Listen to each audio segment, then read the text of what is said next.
Gadaan eessaa dhufe? Oromoo keessa namni fide eenyuun? Garamii dhufe? Oromoo keessa burqe moo? Naam, nama Oromootti fide. Garuu ammoo namni Oromoo gaafa fidu sana eessaa fuudhee yaada kana eessaa fide? Gada yoo baaboo eessaa fide? Isa kana gaafadha. Islaamummallee nama biraatii miti kan fide Oromoomatu fide.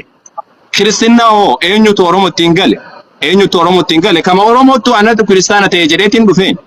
Tayyib. Kanniin keessa ammoo kanniin keessa marti dhugaatuu hin danda'u tokkichumatu dhugaadha.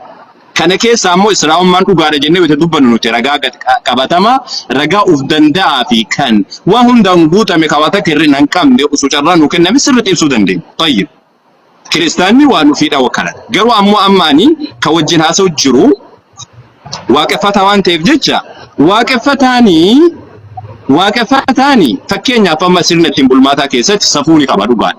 Garuu safuuni sammuu qofaan akkamitti danda'ama? Fakkeenyaaf isin fudhadhaan.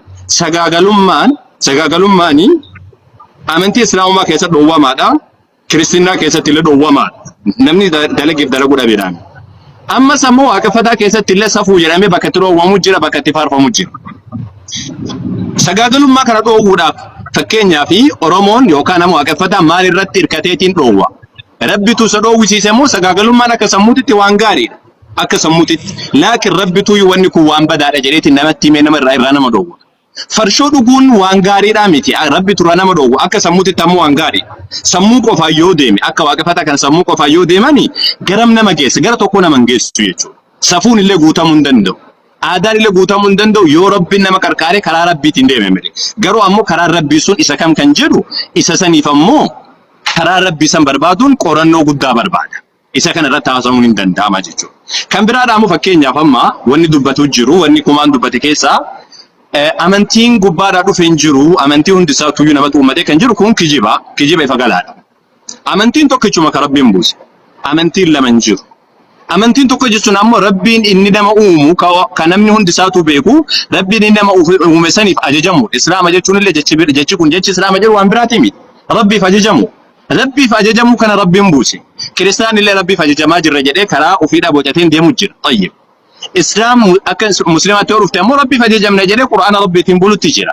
Amantiin biraallee ammoo haga danda'ame rabbiif bulla jedhee haasa'u jira. Yoo danda'ame jira yookaan ka beeladaa gabbaru jira wantoota garaagaraa gabbaru jira. Garuu gardi kanneen hunda keessaa amantiin dhugaadha amantii rabbii tokkicha qofa kophaa isaatiitti gabbaru ka ajajasaadha karaa inni jedheen karaa nabiyyootaatiin karaa inni dubbateen qofa deemuu hin danda'amu jechuudha. Kun ammoo waan sammuun illee mormamuu danda'u miti.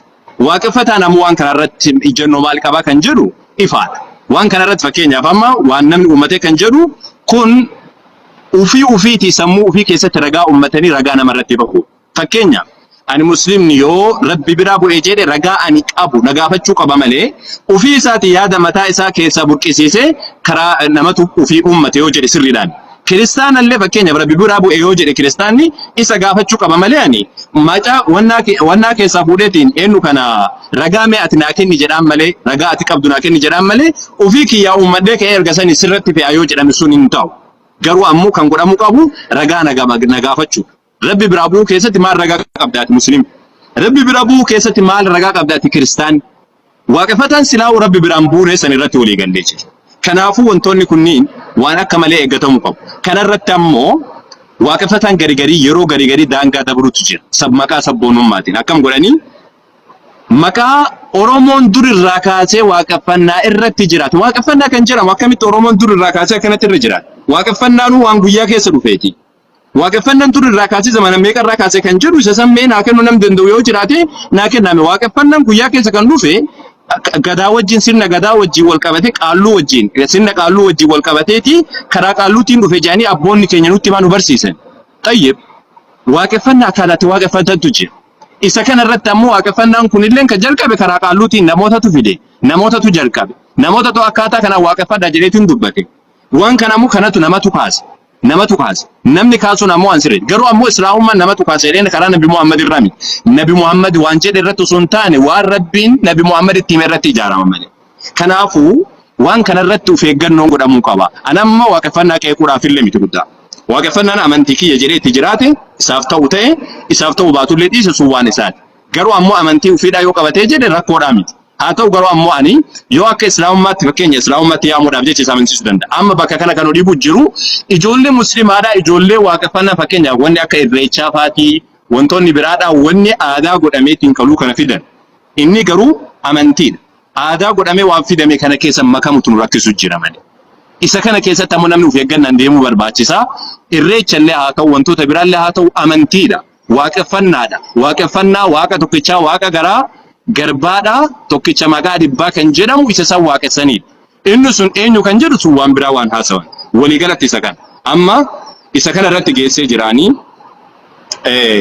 gaafiin isaaf qabu amma kumaadhaaf qabuanii islaamummaan namatu jalqabe nabiyyi Muhammadtu alayhi salaatu wasalam jalqabe kan jedhu maddi isaadhaa eessaa kan jedhu abbaa gadaatu akkas jedhe moo abbaa gadaa wayitii akkas jedhee barreessee jira moo yookaan ammoo seenaa Oromoo keessatti islaamummaan akkana jedhamee dubbatame moo dabalataan ammas ammoo kitaaba wayii irraa yookaan kitaaba islaamaa irraa argate moo eessarraa argatteeti islaamummaan nabiyyi Muhammad irraa jalqabee jettee dubbatte musliimni waan ittiin amanne eessa fiddeetii waan kana dubbattee kan jedhu isa gaafachuu barbaada.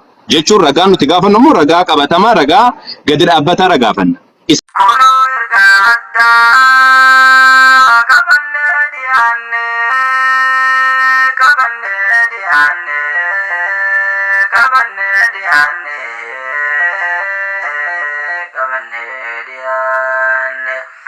Subscribe, like, share, akkair gangkenya esa inangkane akkair gangkenya enyu inangkane enyu inangkane enyu inangkane enyu inangkane enyu inangkane kuno irgada kabane diane subscribe like share akaindagane akaindagane akaindagane